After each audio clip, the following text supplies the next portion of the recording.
Hello mga beshi, gagawa po tayo ng Shanghai or balutin mo ko. Ayan po, naglagay po tayo ng 2 itlog, may asin na po at mayroon na po tayong powdered paminta. Ayan, halo-halo lang po natin muna yan mga beshi bago po natin lalagay yung mga pinaghihiwa nating gulay. Tulad po ng patatas, ng carrots, ayan po, naboost na po yung carrots, at saka po yung celery, ayan mga beshi, hindi lang po napakita. Tapos naglagay po tayo ng sibuyas at saka po red bell pepper, ayan, halo-halo lang po nating mekos-mekos mga beshi, bago po natin lalagay yung ating karni ng ating Shanghai mga beshi.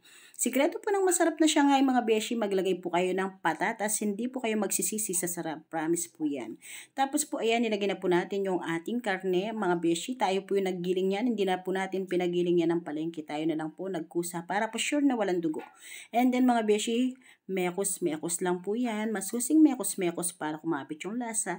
And then ayan mga beshi, pabalot na po tayo. Ayan, yung po yung tinatawag nilang Shanghai na hindi puro pabalat. Marami po siyang laman mga beshi ko. Ayan, i-roll lang po natin. Siguraduhin lang po natin malinis yung ating kamay kahit hindi tayo nakagwantis. And then ayan, sa process na po tayo ng pagpiprito mga beshi.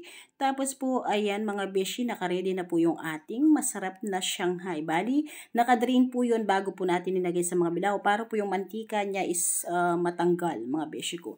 Ayan na po yung ating masarap na Shanghai or badutin mo ako.